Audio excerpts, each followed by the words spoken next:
Matapos niyang tanungin ng napakatapang na bakit 15 lang ang nakakopo ng malalaking kontrata, sabay tinanong niya at nilinaw niya, paglilinaw ng Pangulo, hindi ibig sabihin na sangkot sa anumang anomalya ang 15 ito. Nakakalungkot, partner. So, may Akala ko ang tapang na eh. may bawal.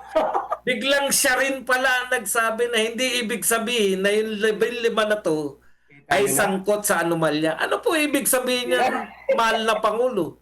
Sinabi niyo lang na may 15. Sinabi niya pa kung sino yung 15 eh.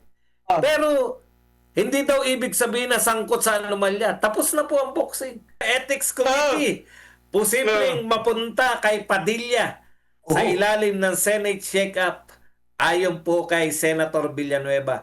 Umusok ang usapin ng committee reshuffle sa Senado matapos ibunyag ni Senate Majority Leader Joel Villanueva na kabilang sa pinag-uusapan ng posibilidad na maupo si Senator Robin Hood Padilla bilang bagong chairman ng Senate Ethics Committee na kanyang pinamumunuan.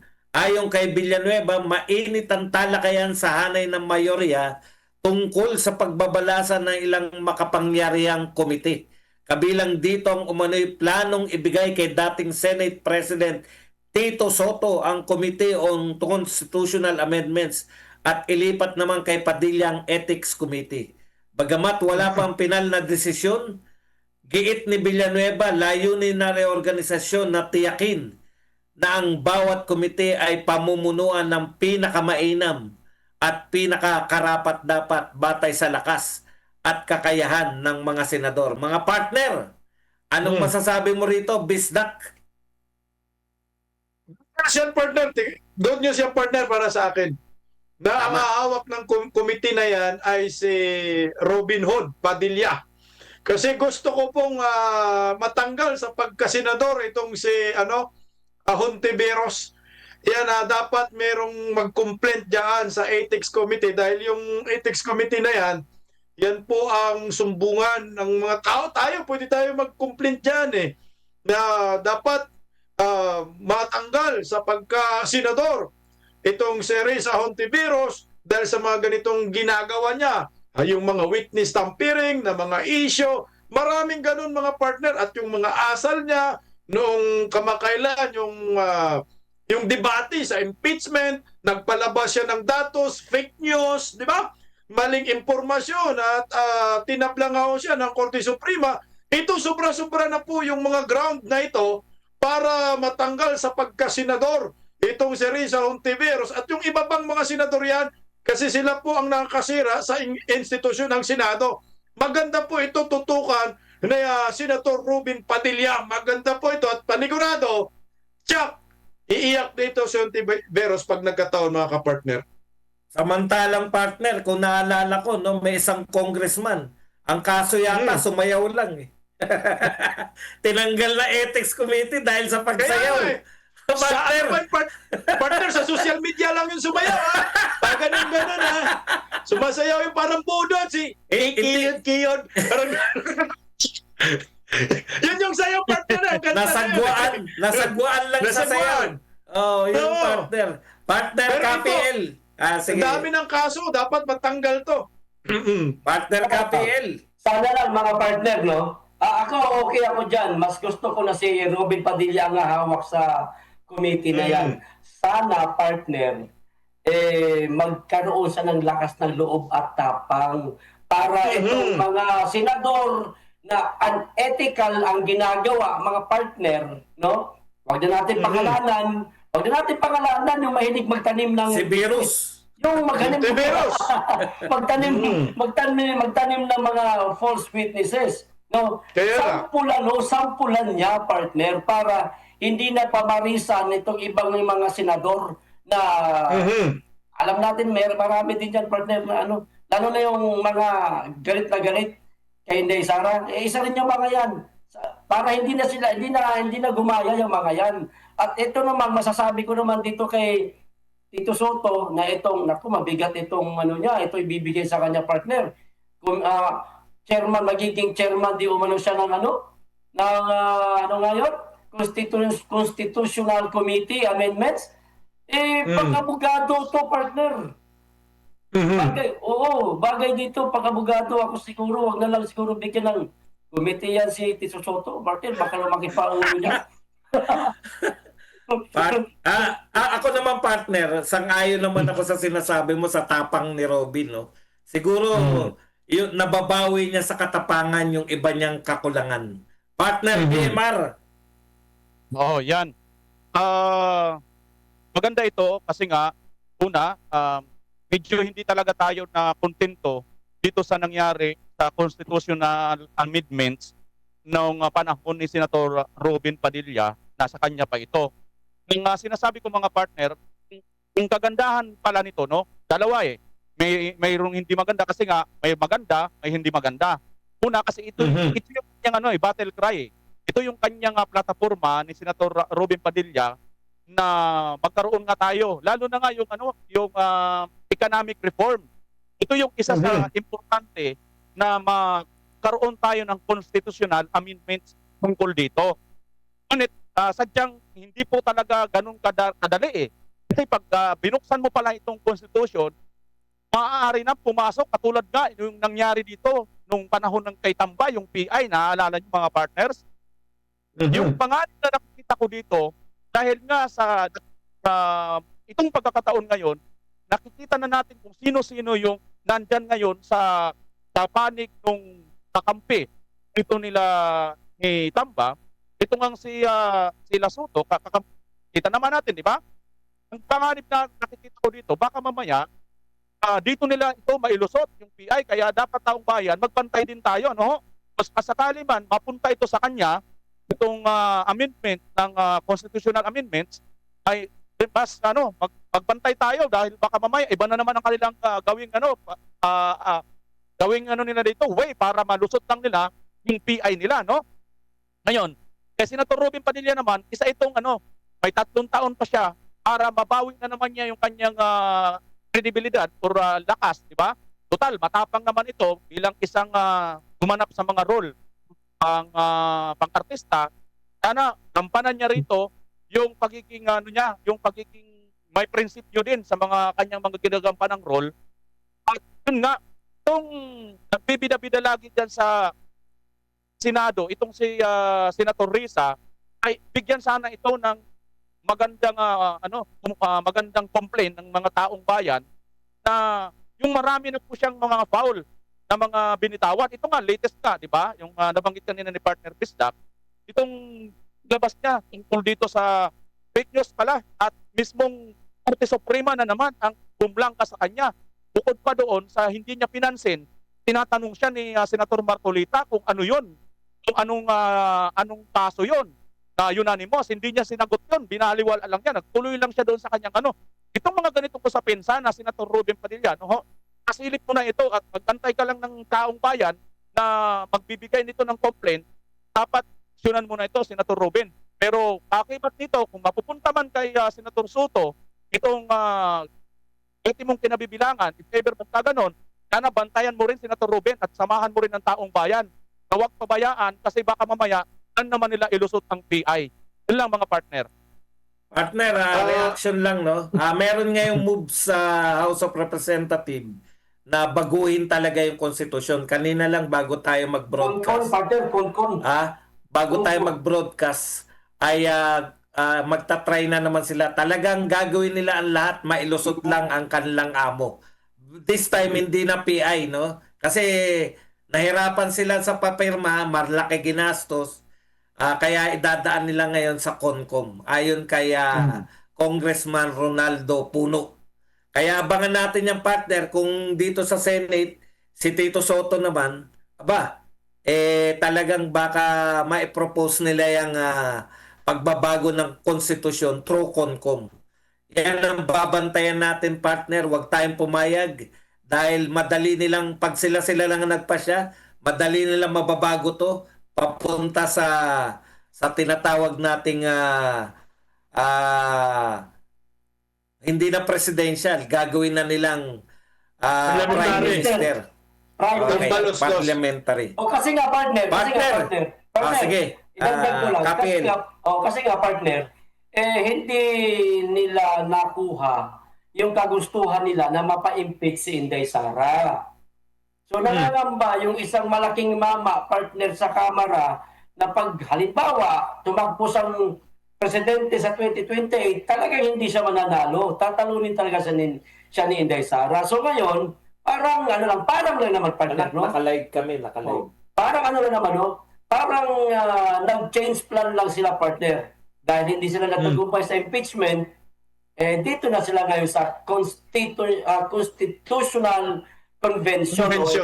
Itong CONCON. So sa madaling salita, partner, tama yung sinabi ni Boss Badong o ni partner Badong, hindi nila talaga tatantalan na hindi mapalawig yung kanilang termino, partner. Tsaka partner, Bisdak. mukhang yan, ang nakikita ko dyan, parliamentary tapos extension ng termino ng pagka-presidente. Yun ang gagawin nila. Ganun talaga yan, partner. Siyempre, hindi tayo papayag niya mga partner. Issue number 4 tayo. Ganda tong issue na to, partner. 20% ng 100 billion flood control projects napunta lang sa 15 kontratista. Partner, 20% ng flood control projects na nagkakalaga ng 100 bilyong piso ang napunta lang umano sa 15 kontratista. Yan mismo ang binunyag ni Pangulong Ferdinand Marcos Jr. batay sa initial findings ng Department of Public Works and Highways. Malaking perwisyo, pagkawala ng buhay at pagkasira ng kabuhayan ang dinulot ng mga nagdaang kalamidad sa iba't ibang bahagi ng bansa. Sa kabila ng bilyong-bilyong pondo para sa mga proyekto sa flood control, patuloy pa rin nalulubog sa baha ang maraming komunidad tuwing may malalakas na pag-ulan. Sa paunang pagsusuri, lumabas na 20% ng proyektong flood control na nagkakahalaga ng 100 billion pesos sa nakalipas na 3 taon ay napunta lamang sa 15 kontratista. Ito ang sinawalat ni Pangulo, parang naulit press conference nitong umaga ng Lunes, Agosto 11. Batay sa paunang ulat ng DPWH, sinabi ng Pangulo na umabot sa 545 billion ang ginastos ng pamahalaan para sa mga proyektong pangkontrol ng baha mula sa buong bansa mula Hulyo 2022.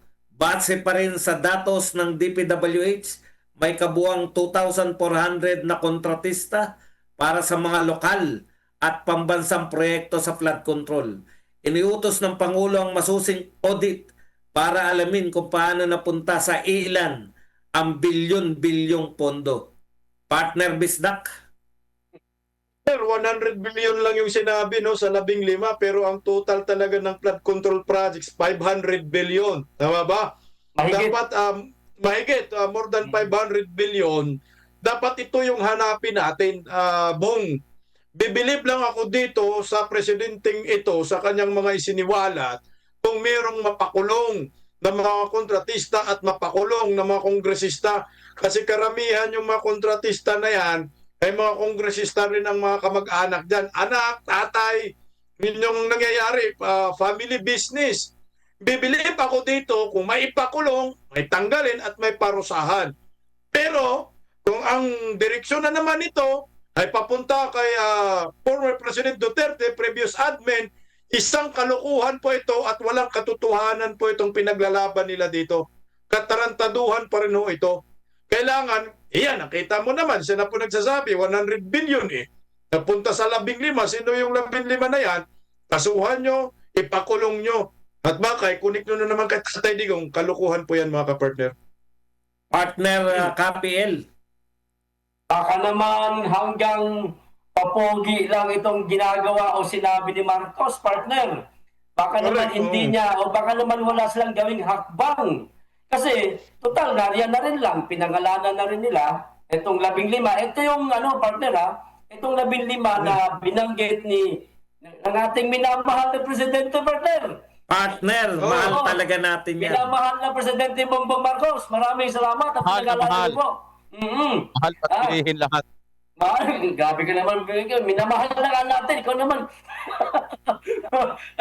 Di ba? Itong 15 di umano partner, ito yung mga nangunguna. Nangunguna ito. Marami pang iba, partner. Okay, sige. Dito tayo sa 15. Sana itong 15 ito, partner, ubusin nila, imbestigahan nila. Ngayon, kung meron mga nagawang paglabag, haka-haka ng ating mga kababayan na tumiba-tiba sila sa flood control project, billion-billion ang halaga, sana naman, kasuhan nila para hindi na pamarisan. Partner BMR. Muntik na ako magmura, partner. Buti na awat mo. Buti na awat ko, Kung partner. hindi, may memo tayo. Partner BMR. Ito na nga yung ito na nga yung nawalan ako ng gana dito kay mahal na mahal natin na si Pangulong Marcos Jr. Kaya, Kasi pakarami niya ng mga pronouncement, mga sinasabi. Totoo naman pero ang problema, walang aksyon. Para bagang sinasanay na lang tayo hanggang matapos na lang itong kanyang termino, 2028. Basta para sa kanya, masaya na siya na nagsabi siya ng totoo. Ang problema, hindi niya aaksyonan. Ngayon, alam mo na pala, mayroon palang nakinabang na ito. Hindi dapat ikaw na mismo ang manguna. Kaimbestigahan mo na isa-isa lahat ng mga nakinabang nito kasi nga, for sure, sigurado tayo, mayroon na nga isa dyan na pinaghinalaan. Yan, isang congressman dyan pinaghinalaan, hindi pwede natin banggitin siguro, pero mayroon isang pinaghinalaan dyan na halos yung kumpanya niya ang mga nakakakuha ng mga malalaking proyekto sa ating gobyerno. Sana dito pag napatunayan, hindi lang pagbayarin yung mga pamilya nito, kung sino man, lalo na yung mismong nakinabang lang na alam naman nilang illegal ito, pero patuloy pa rin, inunsinti pa rin nila ang kanilang kamag-anak congressman, pinanggap pa rin nila yung proyekto na ito, sila sana ang mipsip ng mga baha pagdating ng araw sa nagkakabaha tayo sa buong Pilipinas. Kasi sila naman ang kumuha ng pondo, di sila rin ang kukuha ng baha. Di ba mga partner, dapat lang, hindi ito siguro harsh. Kasi ang nangyayari ngayon, lagi na lang, nasabi na lang si Marcos, tingnan niyo sabi ni Marcos noon, wala tayong maano sa impeachment, wala tayong mahihita dyan. Tigil-tigilan nyo na yan. Anong nakikinig pa ang mga congressman? Hindi. Pinangunahan pa ng kanyang anak, kanyang pinsan. Itong impeachment na ito. So, ito na naman siya ngayon. Pagdating ng SONA, mahiya-hiya naman kayo. Nasa harapan niya mismo. Sinabi niya, 15 na mga kongresista, kahit 15 na mga kontratista lang ang kinabang dito sa worth 100 billion.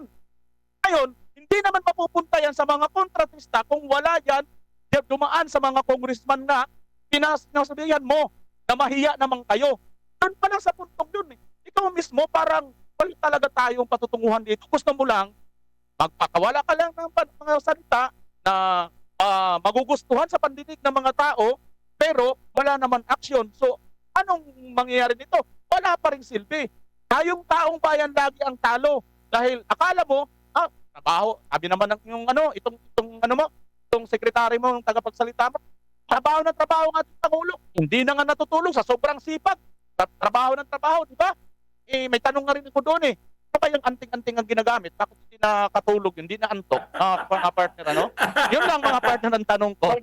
Siguro dapat matulog naman. Partner KPL.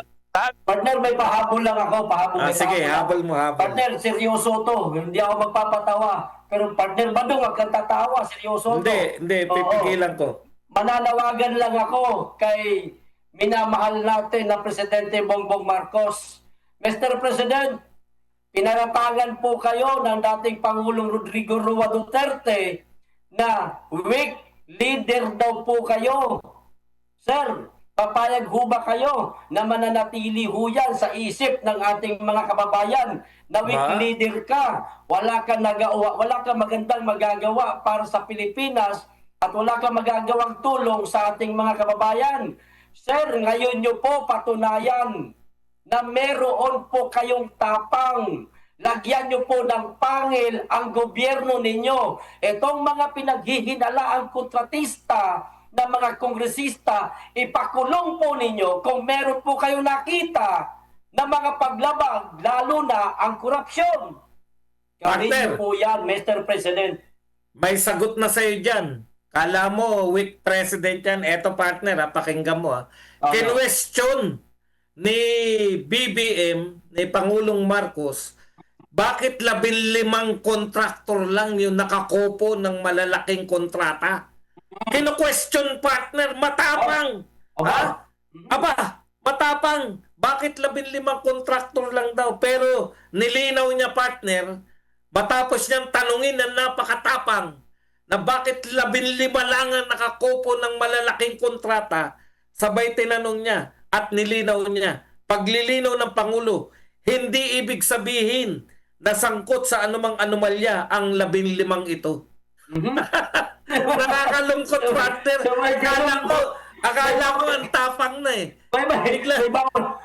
Biglang siya rin pala ang nagsabi na hindi ibig sabihin na yung 15 na to ay sangkot sa anomalya. Ano po ibig sabihin niya, mahal na Pangulo? Sinabi niyo lang na may 15? Sinabi niya pa kung sino yung 15 eh. Pero hindi daw ibig sabihin na sangkot sa anomalya. Tapos na po ang boxing. Wala na tayong matutuklasan na sangkot sa anomalya. Kasi yung 15 nga na pinaka malalaki, inabsuelto na ni Pangulong BBM. Meron pa Alam ba niyo, kayo, partner? Yan. Alam niyo kung bakit? BMR. Alam niyo kung bakit? Oo. Alam niyo kung bakit? Kasi ayon nga dito kay Tatay Digong, sabi ni KPL, ay weak daw, no? Sabi ni Tatay Digong. Paano naman kasi hindi magiging weak? Doon nyo, Ting versus Crocodile, sino bang mas mataas ang pangil dyan? At alam nyo partner natuklasan lang natin. Kanina po nag-press con din si Chis Escudero eh. Aba, umamin po si Chis na 30 million ang binigay sa kanya ng isang kontraktor. Partner, paano nyo sisisihin yung mga kontraktor kung ganyan pala kalaki ang campaign fund na pinamimigay? Isang kontraktor, ganun pala magbigay ng hindi pa siya ang pinakamalaking kontraktor Magkano kaya ang binibigay ng malalaking kontraktor kung tumakbo kang presidente ng Pilipinas, partner? Mas malaki pa, partner. Mas malaki pa. Senador lang yung tinakbo ni Chis Escudero eh. Umamin siya. Isang kontraktor, 30 million.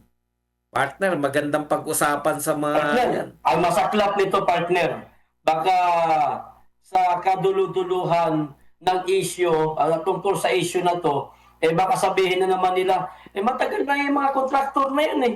Panahon pa yan ng Duterte administration eh. Nadala lang ngayon. Ganun na naman ang mangyayari yan. Duterte pa rin, mga partner. Pilipinas! Duterte pa rin! Partner, meron pa ba kayo?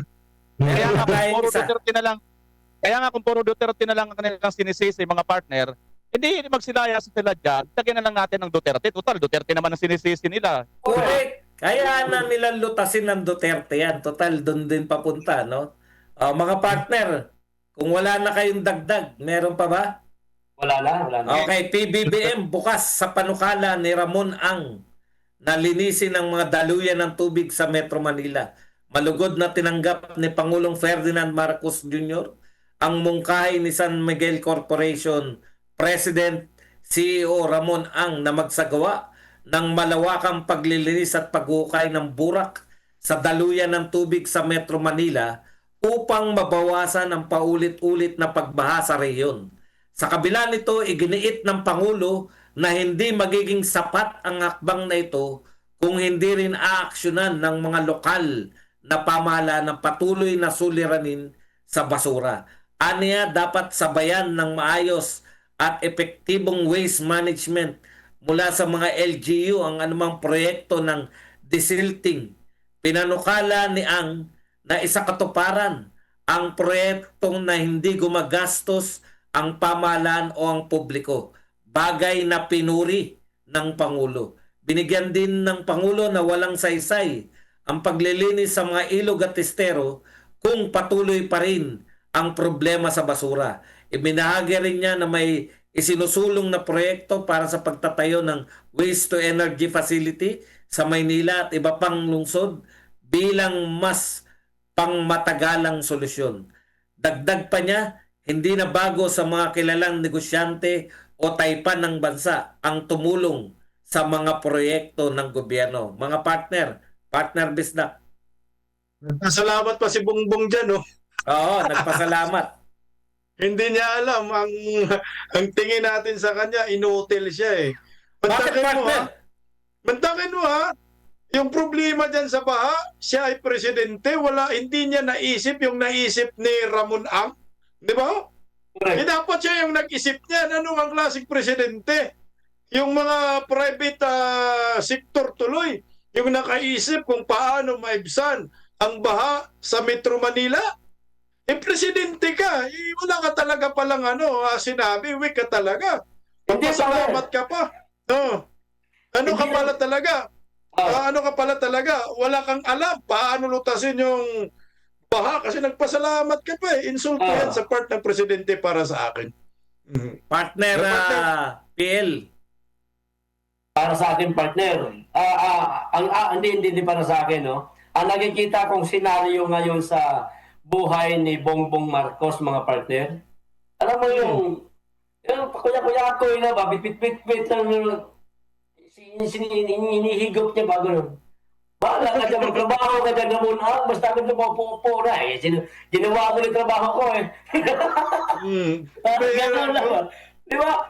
Pasarap buhay siya, partner. Yung obligasyon niya para sa bansa, ibang tao ang gumawa. Para siyang sinampal, partner, ng magkabila. Parang At ganito. nagpasalamat pa siya. Parang ganito. Pasalamat pa. Parang ganito lang, partner. Parang ganito, no? Halimbawa, ako na gagawa, ang tanga mo. Wala kang kwenta. Ako na lang. Diba? BMR. BMR. Ilang taon na ba si PBBM na nanunungkulan? Di ba? Mag-aapat na taon na. Ngayon pa lang niya ito na-realize na may ganitong mga malalaking kumpanya na malalaking financial na private financial entity katulad ni Ramon Ang natutulong sa kanya. Alam niyo mga partner ko, hindi sa pagbubuhat pangko dito kay Yorme Isko Moreno, mukhang dito nag-umpisa. Kasi 3 taon na nakalipas bago pa si Isko Moreno naging mayor, wala pong nagpanukala ng ganyan na isang tycoon or isang mayamang negosyante sa ating bansa. Ngayon pa lang, yung panahon nung nag-mayor na ito si Isko Moreno, dahil sinusubaybayan siguro ni Ramon Ang itong ginagawa ni Isko Moreno na paglilinis dyan sa Maynila. Kasi unang-unang mga partner, Partner, na isingit mo talaga si Yorme. kasi mga partner, di ba? Sa loob ng 3 taon, walang lumabas na nagpanukala nito eh. Sa panahon lang ng ito nang naupo ito si Isko Moreno, dahil kitang-kita naman natin. At saka mga partner, mahalaga dito, ang Maynila kasi, yan ang kapitulyo ng ating bansa. Hindi ko naman si BBM na nagpasalamat na siya, although alam naman natin na parang ano na lang siya dito eh, para bang tau-tauhang ka na lang, wala kang